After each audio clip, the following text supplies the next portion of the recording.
muito obrigado, é um prazer estar aqui. Que legal, né? Que Londrina faz um festival desse que discute longevidade, né? Você vê que coisa, nós estamos discutindo o jeito que a sociedade vai mudar. A sociedade está mudando, nós estamos vivendo mais, está mais comprida a nossa vida. E aí nós temos que discutir, não só discutir que remédio nós vamos tomar, né? Não vou discutir quanto custa o plano de saúde para quem é mais velho, mas discutir como fazer para realmente ter uma vida legal, tá bem? Então, é isso que eu quero dividir com vocês aqui hoje, tá joia? Olha só, a gente vai crescendo, não é verdade? É criança, é jovem, é adulto, e a gente está querendo a vida. Parece que o adulto ele nem lembra muito que ele vai envelhecer. Vocês não acham isso? Vocês não acham isso? Que o indivíduo adulto parece que ele não percebe isso, né? Mas a gente vai continuando. Ó. Esse cara aqui, na cabeça desse cara, tem alguma coisa de longevidade na cabeça desse cara? Não tem. Ele não acha que tem alguma coisa. E depois, opa, nessa cabeça aqui já começa a ficar diferente. Não começa a ficar diferente? Fica diferente. E depois, nessa aqui, tá certo? O que esse cara pensa? O que esse cara pensa da vida, né? Chega uma hora que a gente fica pensando, o que eu quero da vida? O que eu espero da vida? E aí tem uma seguinte pergunta que a gente vai fazer, né? O que os brasileiros priorizam? Eu vou mostrar para vocês um trabalho aqui que mostra. Perguntaram para os brasileiros, peraí, quando você olha para o futuro, o que você prefere? O que você prioriza? Tá bem? Eles perguntam isso, tá bem? E aí tem duas coisas. Eles priorizam o tempo de vida ou a qualidade de vida. Quer dizer, eu estou aqui, eu quero viver mais comprido, eu quero viver melhor. O que a gente pensa nisso? A gente quer viver mais? A gente quer viver mais? Né? Ou a gente não quer abrir mão da qualidade? Os brasileiros falam o seguinte, a maioria quer viver com qualidade. Aí eu vou dizer para vocês, gente, essa pergunta é bobinha, né? Alguém por acaso fica contente, olha, eu vivi bem até agora, eu posso morrer amanhã. Não é assim. Dá uma vontade de continuar a vida, não dá? Não dá uma vontade de incumpridar a vida quando a gente está vivendo? Então, assim, não dá. É lógico que a gente precisa ter as duas coisas, o tempo e a qualidade. É o tempo e a qualidade. Não dá para a gente abrir mão de alguma coisa. E quando vem tempo e qualidade de vida na vida que envelhece, a gente lembra de uma palavra importante. Qual palavra que é? Saúde. Doutor, é verdade, é verdade. Se eu não tiver saúde, eu não vou conseguir ter nem tempo, nem qualidade. Se eu não tiver saúde, eu não vou conseguir viver bem o suficiente. Tá certo? E aí eu fico fazendo a seguinte pergunta, tudo bem, de que saúde nós estamos falando? De que saúde? De que saúde? É a saúde física? Como é que está o seu joelho? Como é que está a sua coluna? Como é que está a sua pressão? Como é que está o seu açúcar? Como é que está a sua creatinina? Ixi, quando eu falo em creatinina, ela sai correndo. Não é verdade? Então, isso é saúde física. Mas será que a saúde física é suficiente? Alguém conhece aqui alguém com o joelho bom, com a creatinina boa, com a glicose boa, colesterol bom e chato pra caramba? Vocês não conhecem? Eu conheço. Por isso que a saúde emocional é importante, gente. Por isso que a saúde emocional é importante, que é a saúde se você está animado, se você está disposto, se você está alegre, se você está esperançoso, se você está otimista. Isso é importante. Agora, alguém aqui conhece alguém com joelho bom, glicose boa, colesterol bom, legal pra caramba, mas não tem dinheiro para comprar um remédio? Aí nós estamos falando da saúde financeira. Então, gente, eu estou falando de 3 saúdes que são importantes. 3 saúdes que são importantes e que a gente percebe que uma mexe com a outra. Lógico que a saúde financeira interfere na saúde física, a saúde física interfere na saúde emocional, a saúde emocional interfere na saúde física. Gente, é um rolo só, porque tem só um tipo de saúde. É a saúde inteira, não é verdade? Então é essa saúde inteira que nós vamos falar. Aí você vai falar para mim assim, doutor, você fala isso porque você não sabe como é depois de uma certa idade. Saúde é uma coisa, envelhecimento é outra. Ah, meu Deus do céu, olha o que acontece. Vamos conhecer o envelhecimento? Vamos conhecer? Quando a gente faz uma análise, estuda o envelhecimento, a gente vê o seguinte, olha que coisa, gente. Primeiro, que aqui a gente vê uma coisa importante, a capacidade física. Chega uma hora que a gente está totalmente envelhecido e que a coisa começa a diminuir. Eu queria convidar vocês para olhar em que hora é essa. Sabe quantos? 30 anos. 30 anos. Então, a gente já está envelhecido com 30 anos. E o que acontece com o corpo da gente? A gente tem uma diminuição da capacidade cardíaca, pulmonar, respiratória. Então, a parte física muda para baixo com o envelhecimento. Doutor, mas será? É isso mesmo. Agora, isso não significa que a gente não consegue viver. Se você sair agora ali e for lá fora, você vai encontrar gente de 70 anos aqui dançando.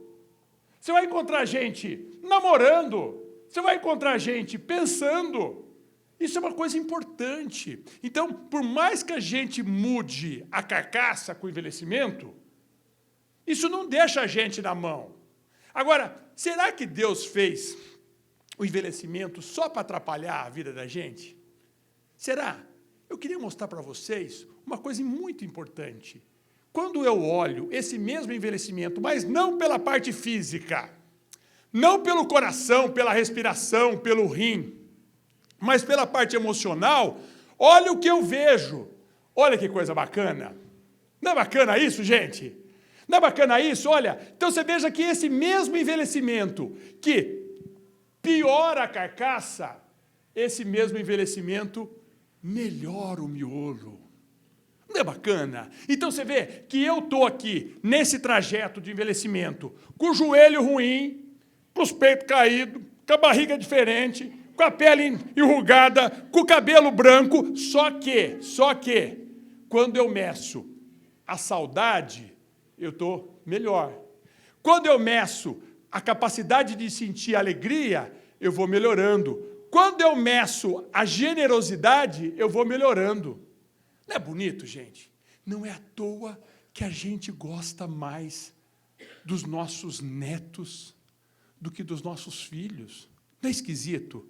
Parece que o coração bate mais forte quando a gente fala dos nossos netos do que quanto os nossos filhos.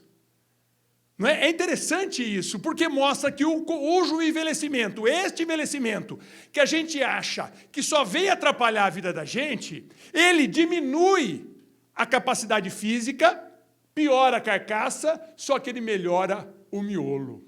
Então, na verdade, gente, é este o envelhecimento que eu queria que vocês entendessem. É um envelhecimento que tem perdas, mas tem ganhos. Ele tem coisas que a gente perde, que a gente tem dificuldade. Eu tinha muito pouco cabelo branco, eu tinha muito pouca ruga, eu tinha muito mais capacidade de correr 5, 10 quilômetros. Tudo bem, mas hoje eu tenho uma capacidade de interpretar, de ver, de pensar diferente. Então é isso que eu quero que vocês entendam. Olha só, o que acontece com a gratidão? Todo mundo aqui conhece adolescente. Vocês não acham que adolescente é um bicho muito ingrato? É ou não é ingrato? E é verdade, adolescente é um bicho ingrato. Olha o que acontece com a gratidão, gente. Isso aqui é a idade, ó. 20 anos, 25 anos, 30 anos, 40 anos, 50 anos. Parece que nós vamos chegando lá no finalzinho com a capacidade de sentir gratidão muito maior. Não é bonito isso? Não é bacana para a gente ser surpreendido? A ciência revelando para a gente como exatamente o envelhecimento tem uma parte boa e uma parte ruim. Olha só, quando a gente pergunta para uma população qual que é a sua sensação de bem-estar, nós vamos encontrar o seguinte: quem que vocês acham que é a idade que tem menos bem-estar? Ó, 20 anos, 30 anos, 40 anos, 50 anos. O povo com 50 anos, ó. Gente, doutor, como é que vai continuar essa fileira aqui? Onde vai estar o povo de 80 anos? Será que vai estar lá embaixo? Será que vai estar lá embaixo, meu amigo? Olha o que acontece, que reviravolta que acontece na vida com bem-estar quando a gente passa dos 50 anos. Que interessante, né? Que interessante. Você viu que esse tal de Deus que nos ajuda, ele realmente pensou no envelhecimento onde a gente piorava a carcaça e melhorava o miolo, a ponto de eu sentir melhor bem-estar mesmo com os nossos pepinos. Se eu fosse ver aqui a quantidade de remédio que todo mundo toma aqui, nós íamos ter um monte. Por isso nós estamos com mal-estar? De jeito nenhum, nós temos bem-estar.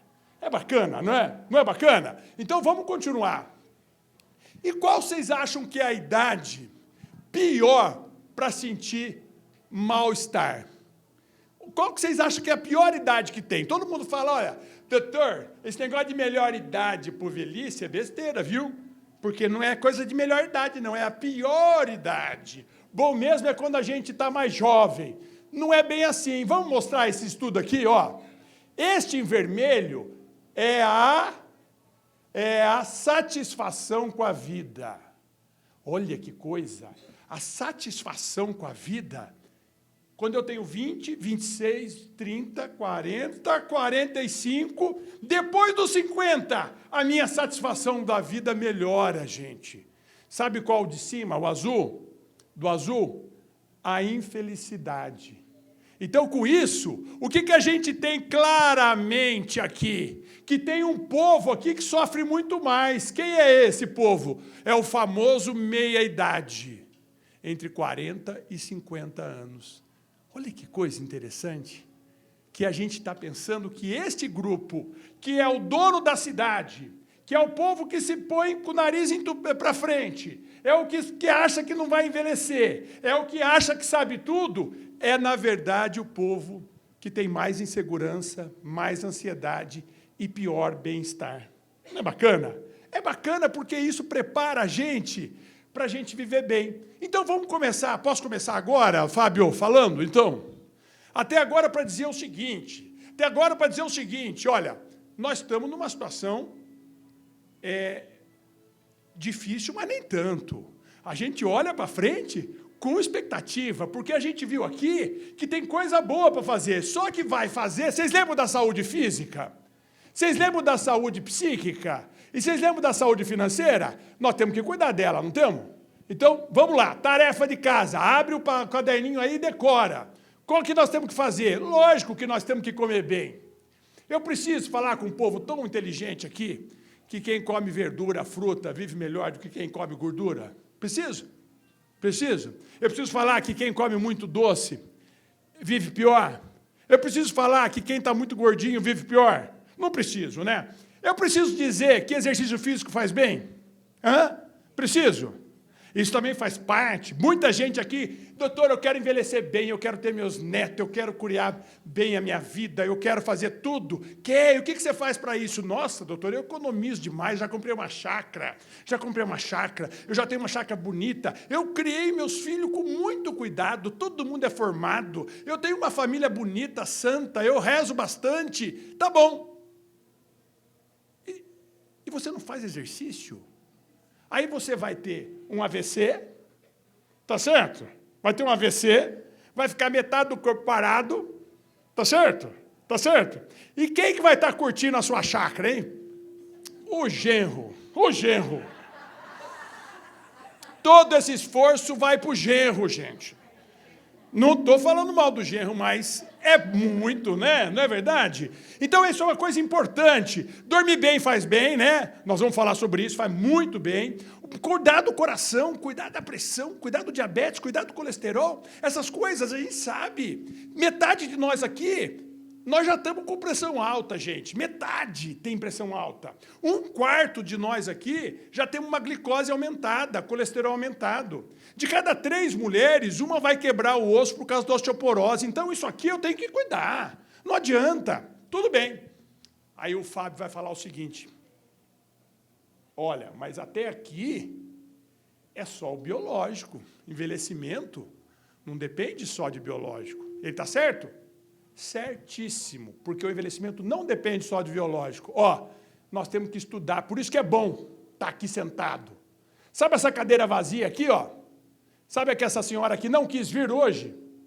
Está errando, está deixando de aprender, está deixando de refletir, está construindo um envelhecimento pior para ela. Como é importante a gente ter essa cabeça, como é importante a gente continuar produzindo, como é importante a gente continuar em grupo. A pandemia ensinou para a gente que ter amigo é remédio, que te abraçar é remédio, bater papo, jogar conversa fora é remédio. Tudo isso faz uma diferença muito grande. Sabe uma outra coisa que é remédio, gente? Abraçar e beijar. Abraçar e beijar. Namorar é remédio. E aí, daqui a pouco nós vamos falar, mas, peraí, combina envelhecimento com namoro? Combina ou não? Vamos ver, vamos ver, vamos ver. Vamos ver, daqui a pouco eu vou ensinar vocês a transar, hein, gente? Vamos lá. Não vai gravar isso, hein, meu amigo? Ô, louco! Vamos lá, ó, essa é a comida ideal, não é? Essa não é a comida ideal?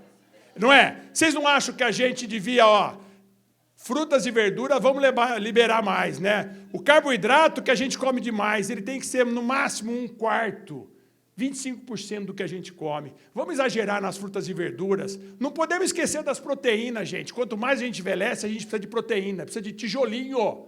Precisa de tijolinho. Esse negócio de velho tomar leite, pão, leite, pão, leite, pão. Doutor, eu acordo de manhã e eu só tenho opinião para comer um leite e um pão.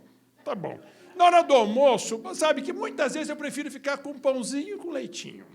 E à noite? Ah, sabe como é que é à noite? Se eu comer muito, vai me dar muito estufamento. Então eu prefiro tomar um leitinho com um pãozinho. Isso não pode, gente. Isso não pode.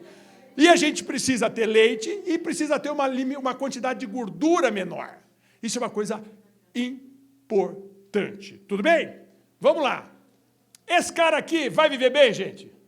Compensa esse cara aqui continuar vivendo? Olha, a longevidade desse cara, ele vai chegar aos 90 anos. É isso que a gente quer? É desse jeito? Sofá deixa a gente bom para continuar no sofá. Cama deixa a gente bom para continuar na cama. Tá certo? Agora, este cara aqui não. Esse cara aqui não. Esse cara aqui vai longe, hein? Não vai, gente? Exercício físico é muito importante. Tudo bem. E dormir é bom ou não? Muito bom. Muito bom. Dormir é muito bom. A gente, quando dorme, melhora a nossa cabeça. Sabe por quê? Porque ele pode ajudar, a depender do quanto que você dorme, ajudar os nossos órgãos. Por exemplo, o ideal é dormir de 7 a 8 horas por dia. E quem dorme menos, gente? Ixi, quem dorme menos engorda mais, tem mais problema de coração, tem mais problema de diabetes, tem mais problema de memória. Sabia disso? E quem dorme mais? Também. Dormir é interessante. Dormir tem que ser no tempo certo. Se a gente faz muito pouco ou muito, a gente tem problema, sabe por quê? Porque quando a gente dorme, gente, a gente acha que nada está acontecendo com a gente, não é verdade? Mas não é assim. Sabe o que está acontecendo? O coração está ficando mais limpo. O pulmão está ficando mais limpo. O cérebro está guardando as informações. Isso tudo que nós estamos falando aqui, sabe que hora que você vai fixar na sua gavetinha aí? À noite, a hora que você for dormir. Agora, doutor, eu já me preocupo tanto com isso, que eu não consigo dormir, para ajudar o sono, eu tomo um Rivotril. Vocês acham que o Rivotril faz com que este sono seja bom? Não dá qualidade adequada para isso. Então é importante a gente mudar isso, gente. Vamos continuar. E memória e a idade. Olha só que coisa interessante, né? Você veja o que acontece com a idade. Vocês acharam que o Fábio é bem inteligente, vocês viram? Ele fala bacana, ele tem um vocabulário bacana, deve ter estudado bastante, é um indivíduo muito eficiente. Só que vai acontecer com ele isso, ó, a inteligência fluida vai diminuir.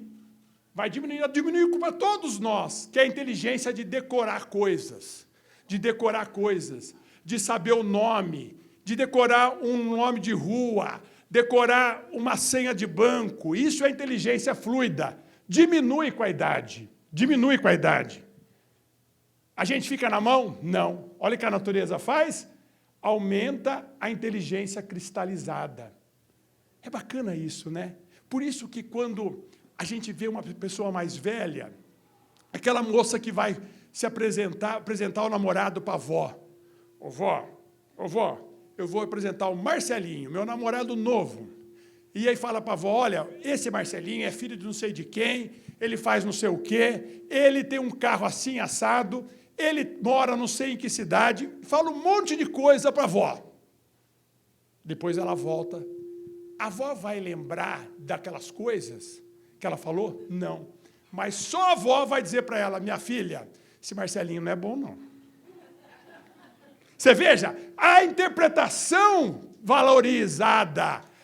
Opa, volta. A inteligência cristalizada é a noção que a gente tem. A gente decora menos, mas interpreta melhor. Isto é o envelhecimento. Agora, lógico que a gente sabe que 30% de todos nós aqui vamos ter caduquice ou demência. 30%. Aqui, ó, desse povo para cá. Tá bem? Como é que a gente faz? Por que a gente tem mais chance de ter demência? Por quê? Porque, será que é a genética? A genética tem uma importância pequena, mas olha só, o que realmente faz a gente ter doença de Alzheimer? Primeiro, temos que cuidar do coração. Quem cuida da pressão, do colesterol, do diabetes, tem menos chance de ter Alzheimer. Quem faz exercício físico, eu podia falar aqui de várias vantagens do exercício físico.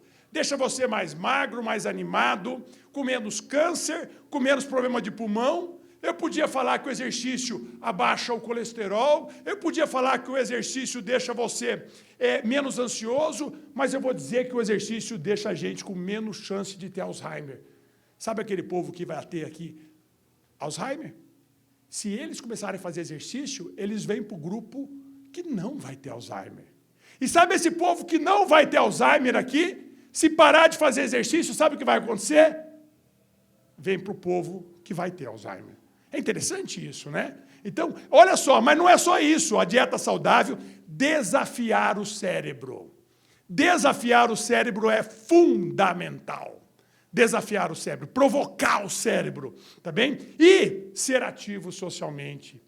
É muito importante isso, gente. Nós vamos falar mais sobre isso.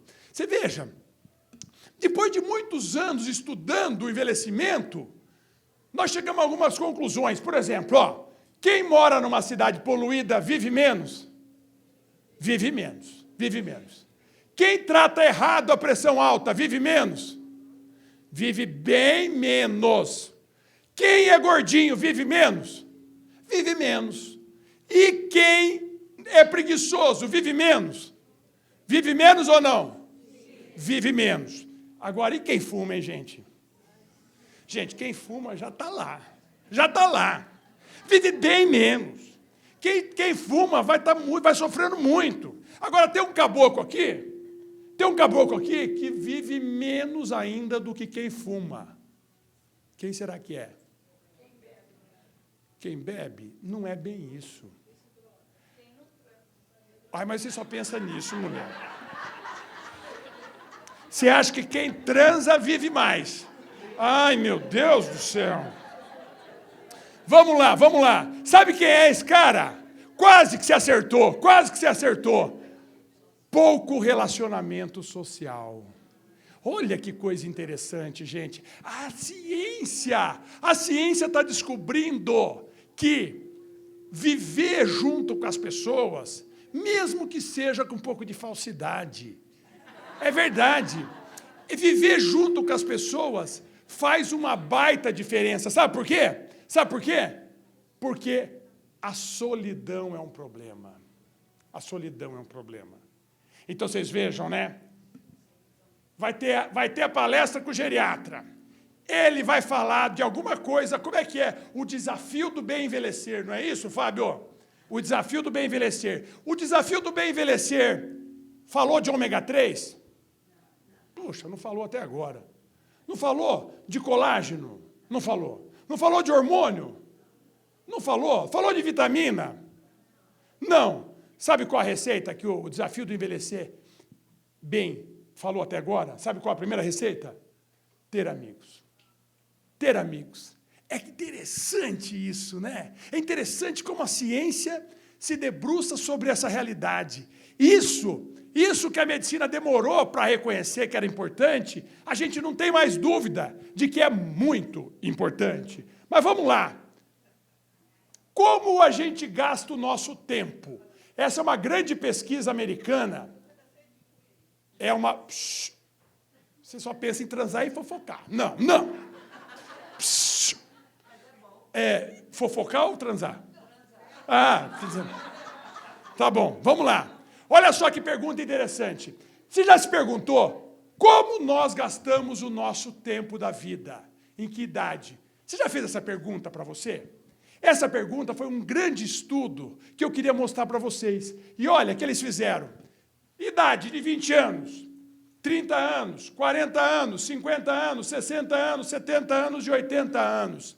Como a gente gasta o nosso tempo. Vamos ver o resultado? O primeiro resultado é esse cara aqui. Ó, quem que vocês acham que é esse cara aqui? Ó? É uma pessoa, ele não tinha essa pessoa, lá para os 30 anos ele ficou com essa pessoa, enroscou nessa pessoa, e depois dos 60 anos ainda ele continua mais tempo com essa pessoa. Quem que é essa? Não é que é o cônjuge. É o cônjuge. Então, vocês viram? Olha, quem já está enjoado da mulher, gente, pode olhar aqui que vai passar muito tempo ainda junto. Viu? Pode olhar aqui que vai ter muita coisa ainda, tá? Agora, e esse aqui? E esse aqui, ó? Esse aqui, ó, na infância eu tinha muito, depois eu diminuí e fiquei pouco até o final. Quem é esse? A família. Olha que coisa importante. Lógico que esse aqui é nos Estados Unidos. As pessoas lá não ficam tanto com a família como a gente fica. Mas mesmo assim, você pode ver que não a família de filho, mas a família de maneira geral, a gente diminui depois o nosso entusiasmo com a família. Não é verdade? E qual é esse outro? Esse outro, ó. Esse outro. Com 20 anos a gente fica até os 50 anos, depois abaixa. Depois eu nem mais vejo. Quem é? O pessoal do trabalho, né? Ó, colegas do trabalho. A gente esquece depois dos nossos amigos do trabalho, não esquecemos? E era tão gostoso, né? Era tão gostoso isso, né? E esse aqui, gente? Esse aqui? E esse aqui? Que ele começa lá na infância, ele tem um pouco, depois abaixa e fica bem pouco. Quem é esse? Os amigos. Os amigos.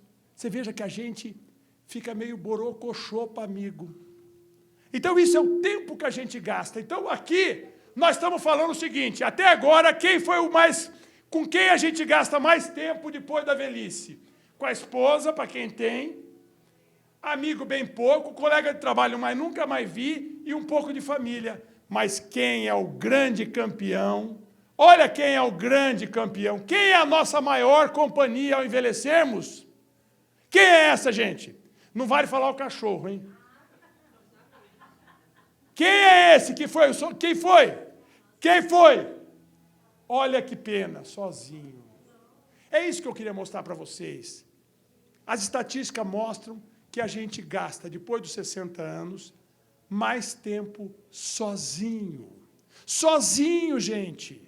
É isso que é importante. Nós estamos deixando de usar o remédio mais importante que a saúde coloca. Ter amigos, viver em sociedade, viver integrado. Lógico que eu não preciso falar aqui para vocês que vieram para participar desse festival. Mas quantas pessoas que estão sozinhos agora em casa? Isso aqui é uma coisa muito importante e que a gente tem que refletir sobre isso. Então, vocês vejam que na velhice a gente passa ou sozinho ou com a esposa e muito pouco com as outras coisas. Isso é ruim para a gente, muito ruim. E a saúde emocional? Não vamos nos contentar com esse cara borocochô, desanimado, gente. Não vamos nos contentar. Isso não é a natureza humana, tá certo? Isso não é a natureza humana. Você tem que olhar para esse cara e falar, não, alguma coisa tem que fazer, pô. Só que esse cara é você mesmo. É você que tem que fazer. Né? E a gente tem uma ideia, né, que para melhorar isso, o que a gente pode fazer? A gente pode fazer o cérebro ficar mais feliz. E o cérebro da gente, ele tem condição de ser mais feliz. Sabiam disso? O cérebro da gente tem condição de ser mais feliz. Por quê? Porque ele tem um monte de neurônio. Ó, ele tem serotonina, ele tem dopamina, que é o neurotransmissor que me deixa meio agitado. Ele tem a endorfina, que melhora a minha sensação de dor. Não é à toa que o dia que você vai dançar, você tem menos dor. E a sua filha fala, mãe, tô achando que essa dor aí é tudo inventada, viu? Por quê? Quando você vai com as suas amigas lá, você anda, lá para Aparecida do Norte, você anda, e não sente dor. É verdade, porque tá com a amiga, tá viajando, tá passeando, tá se divertindo, diminui dor sim. E não precisam mentir, ela diminui dor, sim, tá bem? E a ocitocina? A ocitocina é um hormônio que muda o envelhecimento, gente, muda. Como é que eu faço para aumentar a ocitocina? Você pode engravidar e amamentar. Mas, doutor, agora? Como que eu vou amamentar agora? E os homens, como é que vão fazer para ter a ocitocina? Não! Nós descobrimos que a ocitocina melhora, sabe com o quê? Sabe com o quê? Com beijo. Vocês estão vendo aonde eu quero chegar? Vocês estão vendo onde eu quero chegar? Agora, não é só o beijo, o abraço.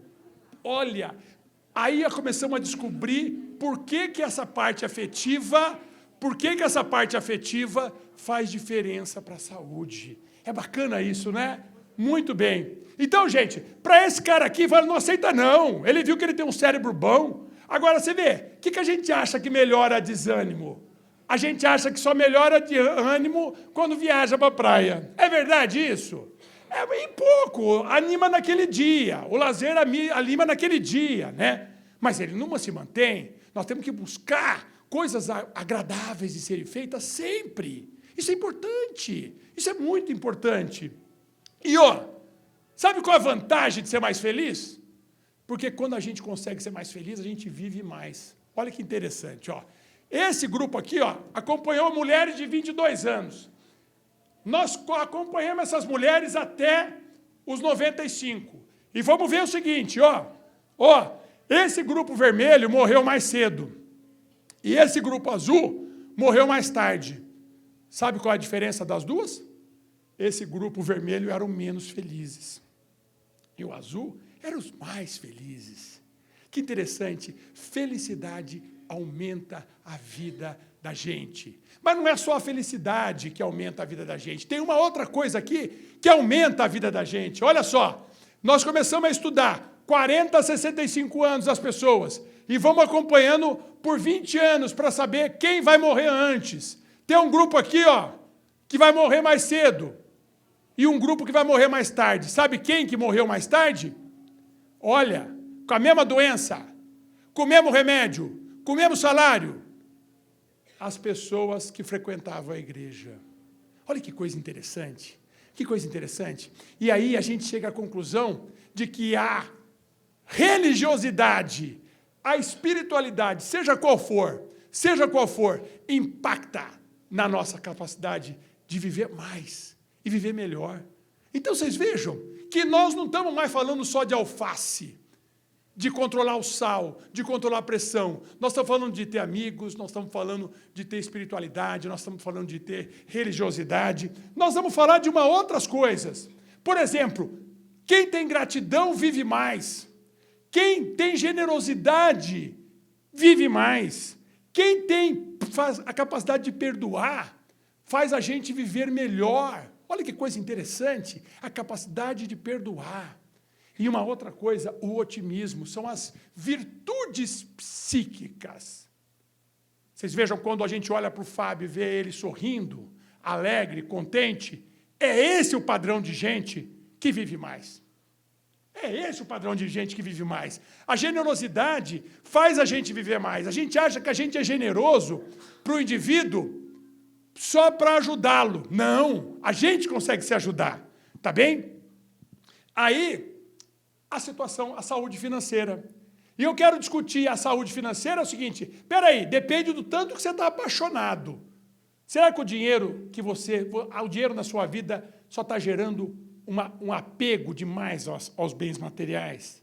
É muito importante a gente pensar o seguinte, nós não estamos colocando o dinheiro lá no céu, não, como se fosse a coisa mais importante da vida da gente. Nós não estamos fazendo uma análise de que, quando a gente pensa em dinheiro, nós estamos pensando no tempo que nós estamos gastando também. E tempo vale ouro. Nós não estamos pensando em dinheiro na comparação entre as pessoas. Será que nós estamos no caminho certo, no ponto de vista da saúde financeira? Mas vamos lá. E uma coisa importante aqui, gente. Nós vamos viver, nós vamos parar de trabalhar, mas é importante, quando eu parar de trabalhar, eu entender que a aposentadoria é um momento importante para eu resgatar coisas, buscar novas coisas. Quem souber fazer essa transição para a aposentadoria feliz, mas a aposentadoria feliz não é só olhando para o retrovisor, não, gente. É olhando para frente, para conquistar novas coisas. Isso é uma coisa importante, tá bem? E aí, é lógico que o bem-estar depende da satisfação de vida, depende dos momentos de felicidade, mas ele depende da proposta de vida. Eu quero que vocês tenham proposta de vida. E coloque o prazer aí na frente. E quando a gente fala de prazer, nós vamos ter 3 fontes de prazer. Família dá prazer? Muito. Amigo dá prazer? Muito. E sexualidade dá prazer? Muito ou não? Eu gostei do seu muito. Olha, eu estou convencido, hein? Muito, é muito mesmo. Vamos lá. Vamos lá. Olha que coisa interessante. Como que é a sexualidade? A gente tem sempre um problema. A gente olha para a sexualidade, para a afetividade, a gente acha que é cor-de-rosa. Tudo certo, porque na televisão aparece cor-de-rosa. Mas na nossa casa é cor-de-rosa? Não é, na nossa casa não é cor-de-rosa. A realidade não é cor-de-rosa. Porque na casa de todo mundo tem isso, ó, mau humor, briga. Na casa de todo mundo tem desilusão, não tem? Na casa de todo mundo tem emburramento, tem ou não tem? Tem, então a vida normal é essa. O que nós temos que fazer? Nós temos que melhorar essa conjugalidade. Sabe o que a ciência fala? De quais são os casais que são mais felizes? Olha só, o que a ciência fala dos casais que são mais felizes? Vocês acham que são os casais que dão valor para pequenas alterações, pequenas manifestações? Não precisa grandes coisas. Os casais mais felizes, eles valorizam pequenas coisas. Os casais mais felizes, eles lidam com conflito de interesse. O que é isso? Ó, eu penso uma coisa, você pensa outra, mas o que eu penso, nesse momento, vale a pena a gente conversar. Não é só o que eu penso que faz diferença. Os casais mais felizes, eles sabem olhar e ouvir. Mas a gente quer ser ouvido, não é verdade? E os casais mais felizes, eles valorizam pontos positivos. É interessante, se eu dividisse aqui, ó, já que eu coloquei os caducos para cá, vamos colocar os casais infelizes para cá. Aqui são os casais infelizes. Vocês acham que eles têm mais problema do que vocês? Vocês acham que o problema deles é maior do que o de vocês? Vocês acham que o problema deles é diferente do que o de vocês? Sabe qual a diferença? O tempo de resolução de problemas. Lá estão os emburrados. Tá certo? Tá vendo? Agora você me procura, né? Agora você me procura. Você lembra como você tratou minha mãe lá em janeiro? Você lembra? Ah, então, janeiro, ó, 4 meses, foi ontem. Não é verdade? Então, isso é uma coisa importante. Isso é uma coisa importante. Mas vamos lá, gente. E lógico que essa harmonia vai chegar na cama. Chega na cama ou não? Chega ou não chega? Chega. Agora, para chegar na cama, dá tempo de eu falar ainda de sexo, Fábio? Dá. Pode. Ó, porque ele falou para eu não demorar muito. Tá bom? Ó, olha que interessante. Vamos ver os estudos? Vamos ver os estudos de sexualidade na velhice? Por exemplo, ó, quando se pergunta para um grupo de pessoas acima de 50 anos, 57 anos, qual que é a sua atividade no último ano? Nós vamos perceber aqui que nos homens, os de 50 a 64 anos, é em torno de 80%, dos de 65 a 74 anos, até 70%, e acima dos 75 anos, 40%. Tá certo? Não é ruim não, né, gente? Não é ruim não, né? Se a gente fizesse essa pergunta para adolescente, não ia dar tão diferente, não, porque não conta aí sexo no celular, nem pelo computador, conta na vida real. Tá certo? Então não é ruim. Você veja que o indivíduo sexualmente, ele pode viver sexualmente ativo mais tempo. Agora, vocês vejam que tem essa mudança da idade, do ciclo de idade, por conta dos problemas de saúde. Mas vamos ver essas queixas. Por exemplo, desse pessoal que falou que a atividade dos homens, 78%, todos eles, tinham atividade sexual.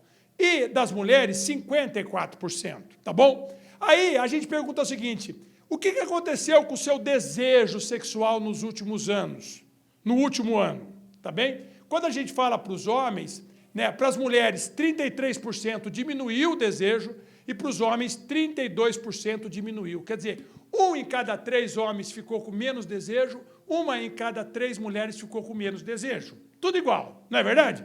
Quando a gente pergunta, e a frequência, tá certo? Para as mulheres, nós tivemos uma diminuição de 40% e dos homens quase 40%. Tudo bem, você viu que não tem grande diferença. Agora, essa pergunta que é importante. Qual foi a maior dificuldade que você teve no último ano? Isso que eu queria chamar a atenção para vocês. O que vocês acham que o homem vai responder? Não precisa falar. E o que a mulher vai responder? Também não precisa falar, mas eu vou mostrar. Olha só. 26% dos homens falou, olha, a minha maior dificuldade foi que a minha ereção diminuiu.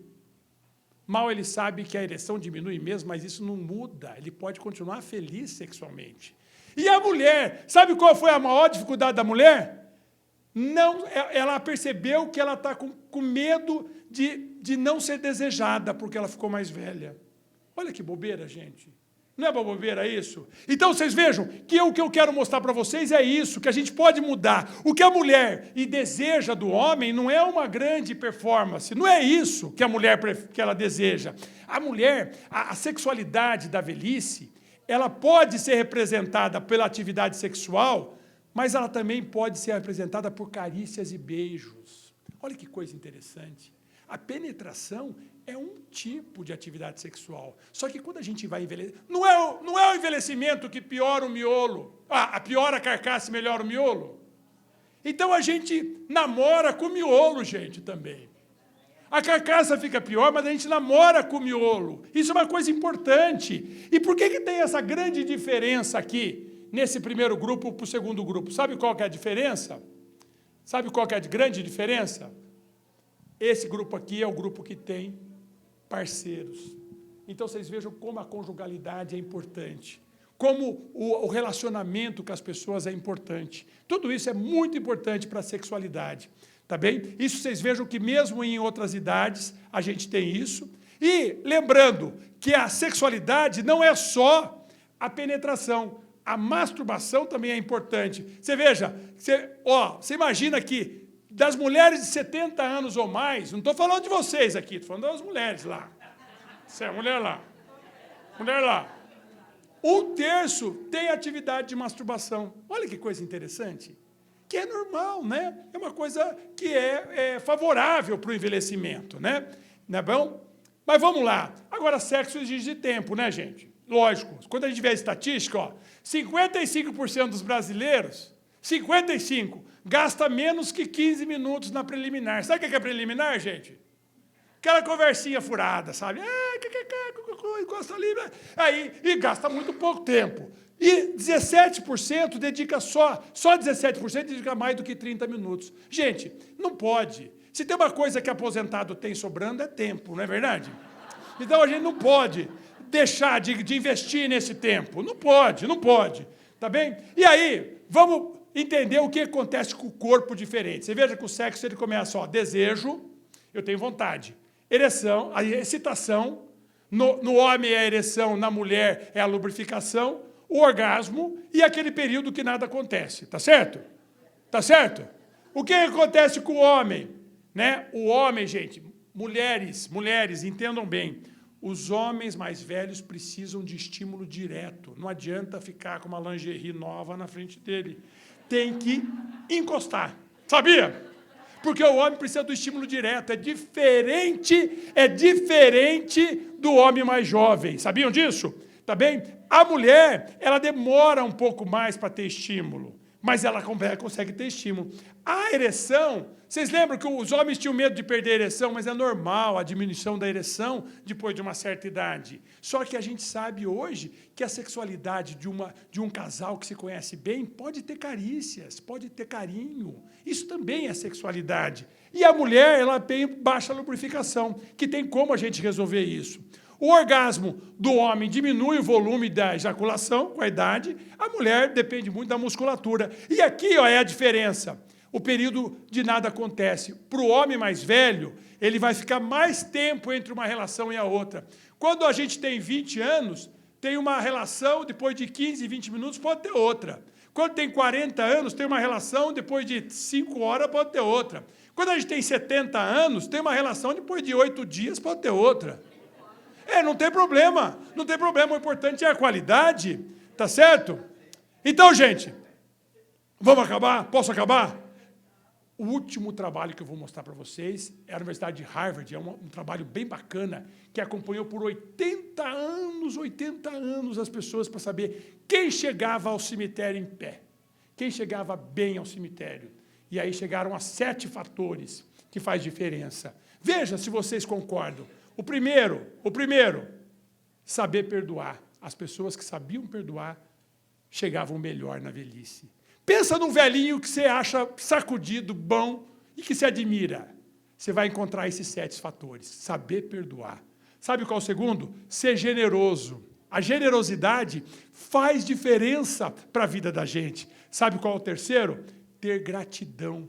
Vocês vejam que virtudes que pareciam que não faz diferença, gratidão, generosidade, perdão, impacta na nossa vida. Sabe qual é o quarto? Não se sentir doente, apesar de ter. Nós temos um monte de doença aqui, nós vamos ter várias limitações, mas a gente não pode ficar nesse lero-lero de ficar reclamando de doença. É importante a gente ter essa capacidade de assimilação dessas mudanças. Sabe qual é o quinto? Ser ativo após a aposentadoria. Ser ativo após a aposentadoria é frequentar os solgeros, é participar de discussão de voluntariado, é querer fazer mais alguma coisa, é buscar alternativas para você continuar olhando para frente e parar de ficar olhando para trás e ficar querendo que filho venha comer bolo de fubá em casa. Para com isso. Não pode ser só essa opção de prazer na sua vida, tem que olhar para frente. Sabe qual é o sétimo? Ser feliz no casamento. A gente viu aqui que o casamento é uma coisa importante, a conjugalidade é uma coisa importante, é fundamental isso. E sabe qual é o sétimo? Gostar da vida. Agora eu vou dizer uma coisa para vocês, esses são 7. Como que eu vou fazer isso, gente? Como eu vou fazer isso se eu não tiver o que é mais importante, a espiritualidade e a religiosidade? Tá certo? Então, o que eu queria dizer para vocês é isso. Vamos buscar a nossa melhor versão. Vamos buscar o melhor jeito de envelhecer. Um jeito de envelhecer que seja seu.